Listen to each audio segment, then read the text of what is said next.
Thank you guys so much for joining us today as we continue to manage the health, the mental health, and the trauma of Oklahomans across the state. We are beginning to see the social impacts of children not being in school this past spring, and as school districts in some parts of the state are not opening in person this fall. Our most vulnerable children and families need access to resources like never before. The state of Oklahoma must be aggressive in building new ways for these children and their families to get the resources they need to thrive. We are here today to announce an investment of $15 million of the CARES funds to the Department of Human Services to invest in approximately 30 community hope centers across the state over the coming months. Oklahoma DHS, under the leadership of Secretary Justin Brown, will deploy these funds to community hope center sites in order to stand in the gap and connect our state's most vulnerable children and families with the support they need. Community hope centers will serve children 5 through 18 Monday through Friday all day long with no tuition or fees required.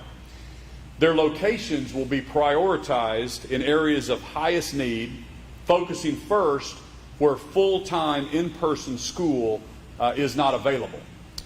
With kids not in school, single parents or parents where both spouses work, they face difficult choices like taking time off from work or leaving their kids unattended or putting them in daycare. This initial site where we are standing today will be operated by the Boys and Girls Clubs of Oklahoma County and will serve youth in the Capitol Hill area of Oklahoma City beginning on Monday. Plans are already underway to stand up additional sites in other areas of the state, both urban and rural, by utilizing existing community partners. It is critical that we invest in the success of the people of Oklahoma. And I'm confident the work that will be done in this space over the coming weeks and months will be transformational. I'd now like to turn it over to Secretary of Human Services, Secretary Justin Brown, to share more information about the Community Hope Center. Secretary Brown. Thank you so much, Governor. Thank you for your passionate support for this project. For approximately a year, OKDHS has been pursuing a number of new strategies intending to impact communities in need in much deeper and more intentional ways.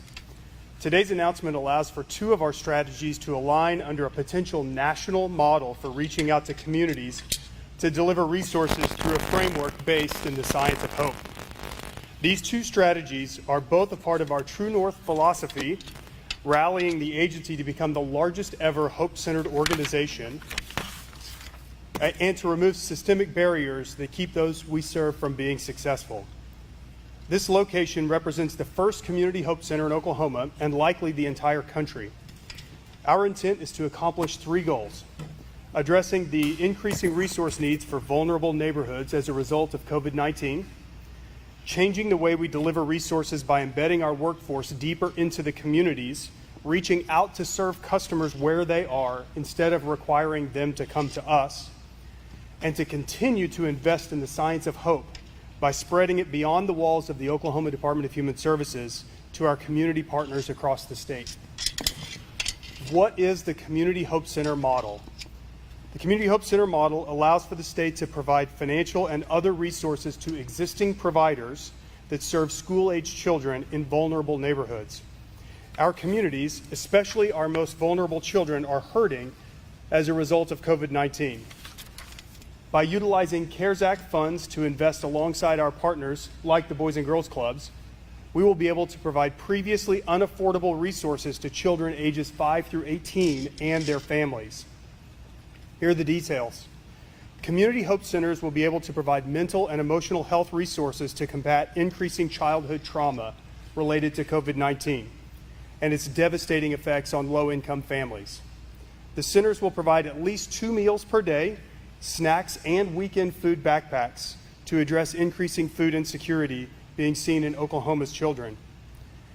By utilizing state-provided funds, these centers will have the ability to build social distancing and sanitation protocols informed by CDC and State Health Department guidance. Community Hope Centers will work with students to help facilitate engagement in their virtual learning platforms, including help with homework and other assignments.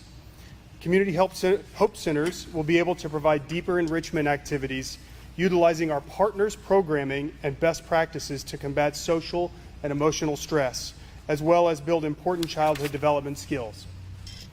All Community Hope Centers will employ Hope-centered curriculum developed as a partnership between OKDHS and Dr. Chan Hellman from the University of Oklahoma, the nation's leading researcher on the science of hope. Further, OKDHS will provide an embedded employee in each Community Hope Center to provide families with much-needed resources, eliminating the need to navigate difficult government systems to access services intended to support their success in providing for their families. We've been aggressive in developing meaningful partnerships across the state that allow us to serve alongside others to improve efficiency and effectiveness in the delivery of resources.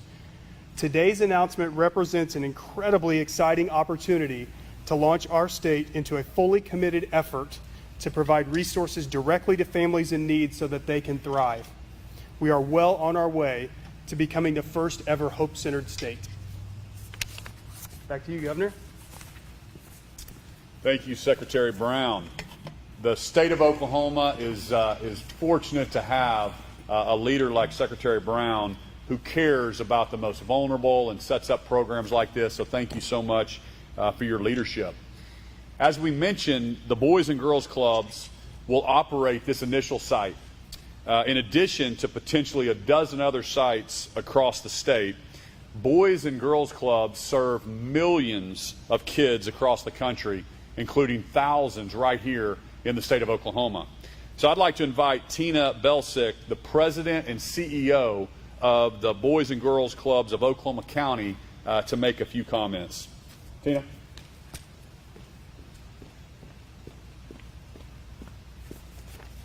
Good afternoon, and welcome to the Boys and Girls Clubs of Oklahoma County's Community Hope Center in Capitol Hill. At Boys and Girls Club, being a leader in out-of-school time youth development isn't just something we do, it is the only thing we do. We are singularly focused on our mission of inspiring and enabling all young people, especially those who need us most, to reach their full potential. Typically, that includes providing enrichment activities, mentoring, and evidence-based programs after school and during school breaks in our three priority outcome areas of academic success, healthy lifestyles, and strong character and leadership. During the pandemic, however, every day suddenly became out-of-school time, and the safety nets of school, church, and Boys and Girls Club disappeared for kids. Many of our kids and families were in crisis, and like so many agencies around the state, we jumped into action to help address hunger, isolation, academic support, safety, and more. Our motto of doing whatever it takes to build great futures took on a completely new meaning. After the kids had been home for weeks, we knew we would need to address learning loss and social emotional well-being challenges that were caused by the uncertainties and ever-evolving situations throughout the pandemic that put additional stress on all of us. When kids returned for our limited summer program, what we discovered was a more profound academic gap than we had anticipated, and in some instances, cases of significant childhood trauma. Most of our kids were thrilled to be reunited with friends and the caring adults at the club, and are thriving under a structured routine that includes programs in academic enrichment, physical activity, resiliency and coping skills, mindfulness, and self-esteem. Other kids who suffered significant childhood trauma, however, need professional resources beyond those our staff can provide. It became apparent to us that if kids were to continue remote learning in the fall, we were all going to have to do more to prevent additional adverse childhood experiences. I reached out to several people with the vision of funding sites that could provide all-day support for kids who needed a safe place to go while their parents were at work, along with food, internet connectivity for learning, enrichment activities, caring adults, and when necessary, access to a mental health professional. Secretary Brown responded, and he and his staff took that idea and improved upon it with a plan for dedicated mental health professionals, on-site DHS support, and trainings to become a hope-centered organization, all in efforts to help offset some of the effects of trauma brought on by the pandemic. The endorsement by Governor Stitt and the CARES Act funding he is providing is making these community hope centers possible for youth and families across all of Oklahoma. We are so proud to be the first site to open and look forward to working with DHS, Boys and Girls Clubs, and other youth-serving organizations across the state to collectively serve more kids and families with a deeper impact. Safety is our #1 priority at Boys and Girls Clubs, and that includes physical, emotional, and mental health safety. A couple of years ago, Boys and Girls Clubs of America surveyed alumni across the country. Over 90% said that they had a lot of fun and made lifelong friends at their club, but 54% of alumni said the club saved their lives. Our Boys and Girls Club staff is already doing amazing work. With the additional supports that are included as being part of a community hope center, we will now be able to support the kids and families who need us most in a greater way than ever before. Starting next week, we will be providing meals and snacks, socialization, mentoring, enrichment activities in the arts and STEM, special interest clubs, college and career planning, leadership, recreational activities and sports, and resiliency programming, all while social distancing and following strict COVID-19 guidelines. On behalf of our Board of Directors, thank you for your support. We are thrilled to be a part of the Community Hope Center partnership, where we can collectively help more Oklahoma youth and families during this challenging time.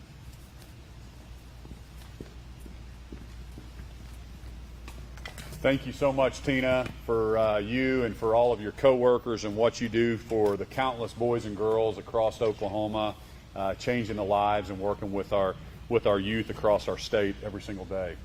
Next, Rachel Ramirez is the Director of Operations for this center that we're in today, and I'd like her to come up and make a few remarks about the program. Rachel?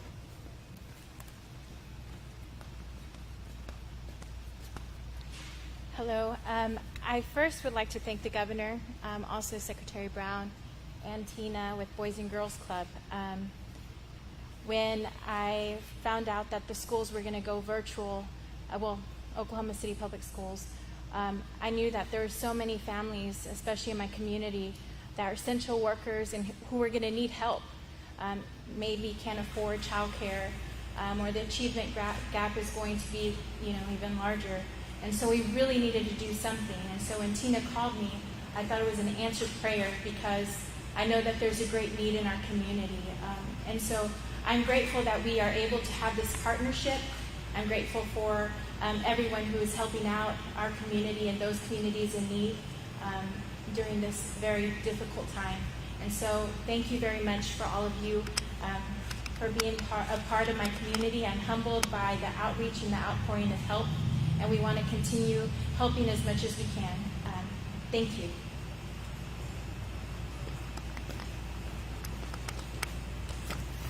Thank you, Rachel. You are doing an important work in your community and also in our community in Oklahoma.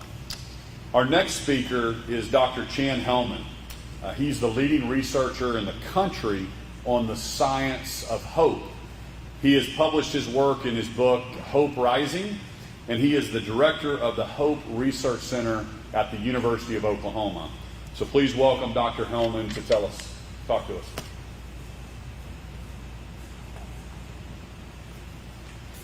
Thank you, Governor. Nurturing hope for the future has the power to guide us out of despair to a life where children and families of Oklahoma have the opportunity to thrive. Hope is the belief that the future will be better than today and that we have the power to make it so. It is important to understand that hope is not wishful thinking. Hope is about taking action to pursue our goals. Hope is based upon 3 simple ideas: the goals we set, the pathways that allow us to achieve these goals, and the ability to generate willpower to pursue these pathways, especially in the experience of adversity. Over a decade of research at the Hope Research Center has taught us that hope leads to positive outcome for children, adults, and families. Hope protects us from stress and adversity, and more importantly, that hope can be taught and learned by both children and adults. We know that trauma and adversity can lead to feelings of despair. This is potentially even more pronounced over the last several months, especially with families in our communities who have been impacted by the rapidly changing environment, or who may have limited resources to meet their needs. The good news is this research also shows that hope can be nurtured in the face of these adversities. It turns out that hope is one of the best predictors of our capacity to thrive.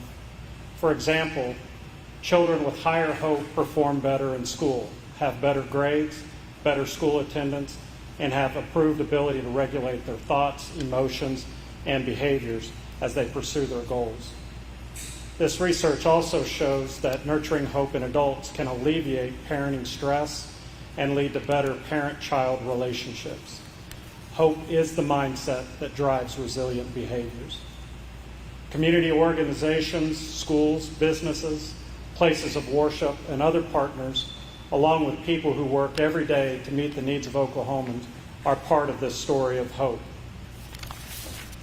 We at the Hope Research Center are grateful for the leadership and vision of Governor Stitt and his initiative to build communities of hope, and the ongoing partnership with Cabinet Secretary Brown, who set out with a vision to use the science of hope within the Oklahoma Department of Human Services to become the first hope-centered state organization in the nation. Together, we have developed research-based strategies to nurture hope in children, parents, and families. Guided by this science and in partnership with community organizations, community hope centers will become pathways of hope and healing for families across Oklahoma. Thank you.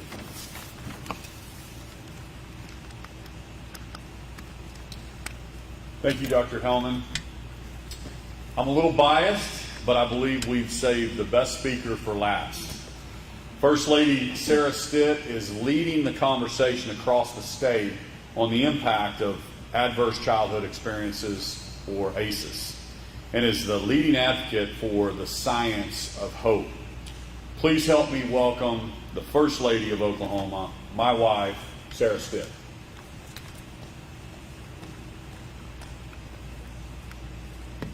Thank you very much. Thank you for having me here today. It's really an honor, and this is a very exciting day. For many years, I have been very burdened by the most vulnerable in our state. But I wanted to tell you that there is hope. As we know, the negative effects of childhood trauma are significant as well as multi-generational. Unfortunately, Oklahoma has some of the highest rates of adverse childhood experiences in the country, and we see that reflected in many of the negative social outcomes and struggles we have in our state today.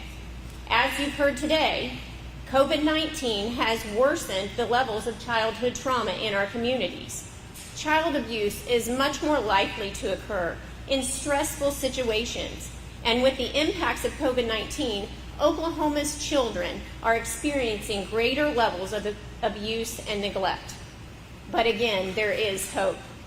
As Oklahomans, we must be innovative in our efforts to mitigate the levels of childhood trauma before they become more deeply entrenched as generational cycles.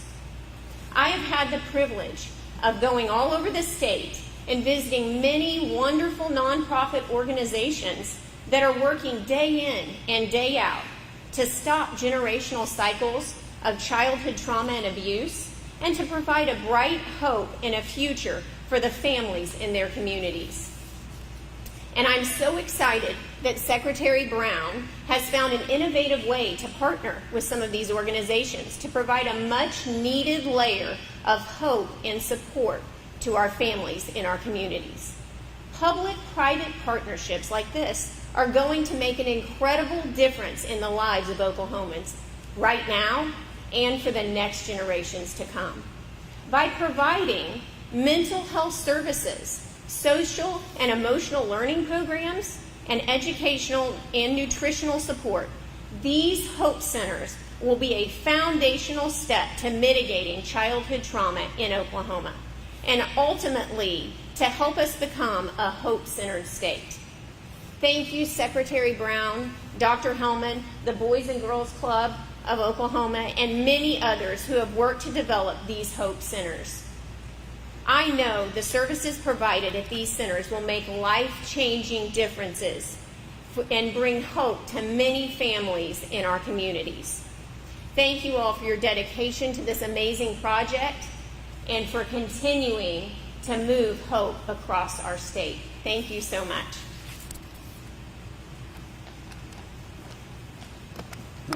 Thank you, First Lady. You can hear how passionate she is about addressing childhood trauma. The First Lady and I put a stake in the ground to address and reverse the effects of adverse childhood experiences in our state through the power of hope.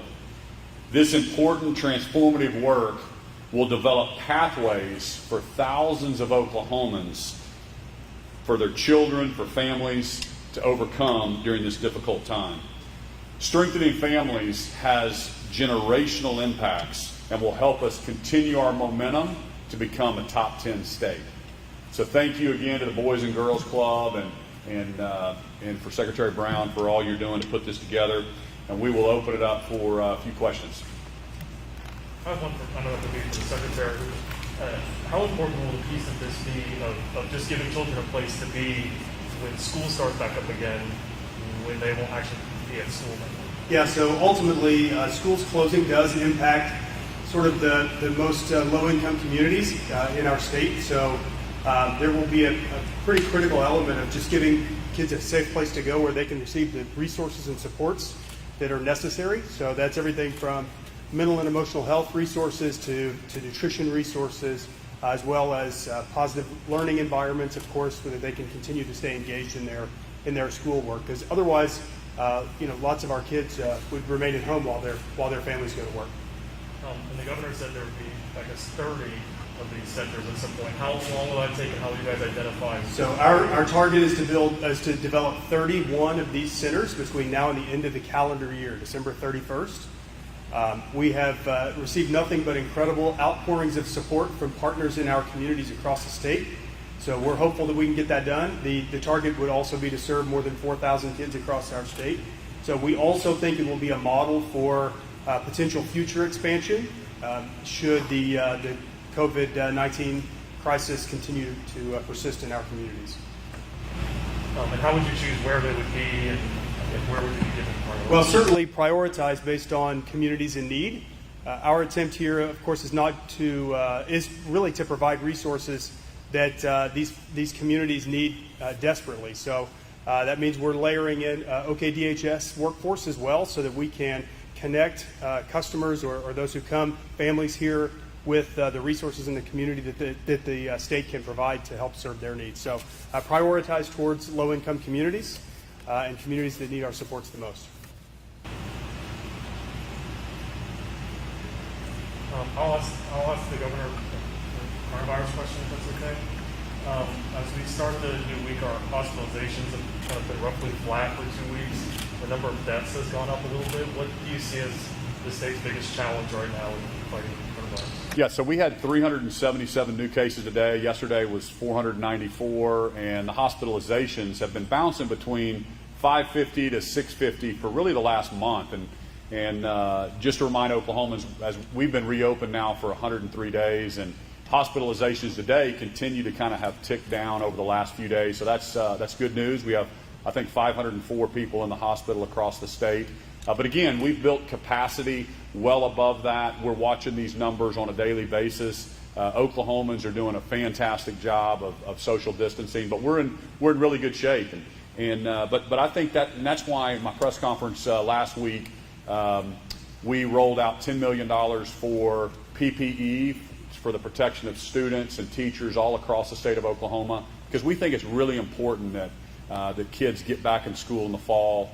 And we do not want to lose another year, a full year of school, because the kids were out in the spring, and then now Some school districts are going to virtual in the fall. And we just believe in giving choices and giving options to parents and families. And so we want to provide all of the safety things that they need to get kids back in school. That's why this program is so important, because with some of the schools choosing to go virtual, then single parents that both work, they have tough choices to make. They can either leave their kids at home, or their kids are going to have to go to daycare, or there's going to be places like this. And the Boys and Girls Home are stepping up with this other program that we're putting together, these Centers of Hope, to provide kids learning places to go where they can do virtual learning. So excited about the leadership here with the Boys and Girls Home and Secretary Brown in putting this program together. Thanks, everybody. Thank you. Anything else? All right, One more. Governor. Sorry.